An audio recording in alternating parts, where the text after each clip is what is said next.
j'aime bien le Champrou. Voilà, j'aime bien le Champrou, c'est un vrai stade de foot avec les tribunes assez proches. C'est l'un des rares stades où on sent un peu l'ambiance, d'accord? Le 24 juin 2025, le président de la Ligue, Salif Bik Togo, a annoncé la fin des matchs du championnat d'élite sur les pelouses synthétiques. Une nouvelle fortement appréciée par les acteurs.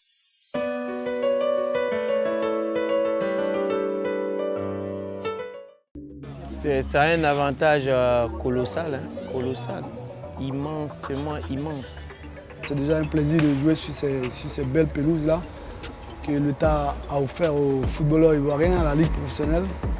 C'est une bonne initiative pour nous de mieux s'exprimer parce que si le terrain synthétique c'est un peu plus difficile, voilà, à nous de s'adapter et de travailler. Disputer les rencontres des matchs de la Ligue des Merveilles, de surcroît sur des pelouses au standard mondial, présente plusieurs avantages pour tous. Les pelouses naturelles permettent une meilleure performance de nos joueurs et un meilleur spectacle que sur les pelouses synthétiques. Vous ne pouvez pas comprendre combien de fois la pelouse joue dans la qualité du jeu, la vitesse du jeu. Parce que jouer sur des pelouses naturelles permet d'améliorer la sécurité des joueurs, ça limite le risque des blessures. Même si elles existent toujours dans notre sport, mais il y a beaucoup moins de risques de blessures à évoluer sur une pelouse naturelle. Ça va nous permettre de mieux évaluer nos joueurs et de mieux construire nos équipes sur le plan technique. Si les 16 candidats à cette nouvelle saison vont prester dans des conditions égales, ce n'est pas encore le cas pour les séances de préparation. Certains continuent de s'entraîner sur des pelouses synthétiques, quand d'autres alternent. Les terrains gazonnés, comme ceux que nous allons pratiquer en Ligue 1, il n'y en a pas de... Tous les clubs n'en ont pas. Parce que les terrains d'entraînement de la CAN coûtent excessivement cher. Et pour nous, pour des modestes clubs comme nous, on ne peut pas les louer. C'est pour ça souvent je m'amuse à dire que dans nos ligues professionnelles, il y a des clubs et il y a des équipes. Non, il n'y a pas vraiment de contraintes financières. Certes, les pelouses naturelles coûtent beaucoup plus cher que les pelouses synthétiques, mais je vais plutôt sur le plan de la disponibilité des pelouses. Bon, financièrement, c'est beaucoup moins cher pour nous de nous entraîner à Bobo. Maintenant, à court et à moyen terme, on va essayer d'alterner, faire du synthétique et du gazon naturel pour peut-être sur le long terme aller plus probablement sur du naturel. Avec désormais 2 espaces de jeu différents, c'est un nouveau besoin d'équipement qui se présente aux concernés.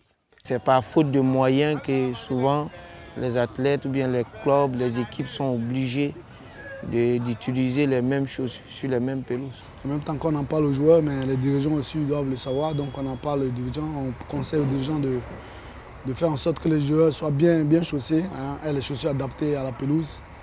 Quand tu demandes des résultats aux athlètes, à l'encadrement technique, le minimum c'est ça. L'année passée, je me suis blessé au félicitations une pelouse naturelle.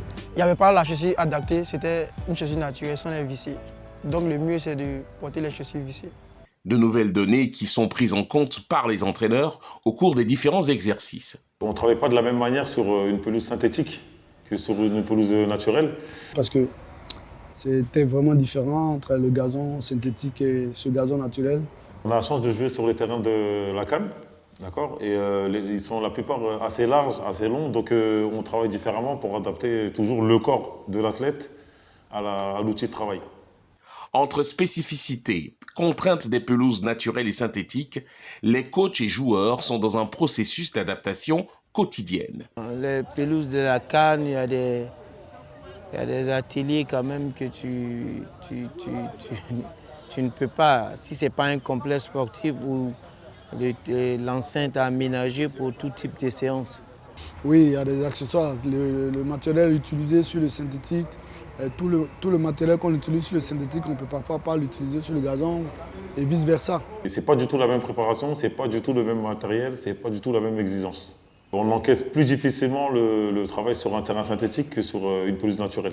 Par contre, sur le synthétique, on peut tout se permettre. Voilà, parce que ça n'abîme pas le terrain, contrairement au gazon. Donc on se permet tout, mais en même temps, on sait aussi que ça use les articulations. Hein? Et quand il y a des chutes, quand il y a des duels, parfois j'insiste beaucoup à ce qu'on fasse attention. Si tu veux faire un travail qui se répète sur des courtes distances, tu es obligé de ne pas le faire sur la pelouse. Les échauffements, parfois, je vois des coachs qui font certains exercices sur le terrain de match. Parfois, il faut faire attention. Une saison 2025-2026 qui, dans ses habits neufs, a besoin de l'implication de tout un chacun. Ce serait intéressant qu'on commence notre saison sur le gazon naturel et qu'on le termine dessus. On va profiter au maximum. En même temps, ces terrains-là, il faut savoir les entretenir. Autant dans le vestiaire qui nous sera octroyé, il faut faire attention à entretenir le vestiaire, mais aussi entretenir sur la pelouse. Il faut que la population sorte pour venir soutenir le club, puisque le terrain est immense, contrairement au Champrou qui prend pas mal de personnes. Il faut que le club sache motiver les personnes à venir au stade. Il y a de beaux matchs, qu'on donne du plaisir et que les spectateurs et téléspectateurs sur Canal Horizon regardent tous nos matchs voilà, avec le plaisir de voir de bons matchs dans la Ligue 1 professionnelle ivoirienne. Thomas Konaté, le centre, et c'est dévié sur la barre transversale, égalisation. Le stade est en furie.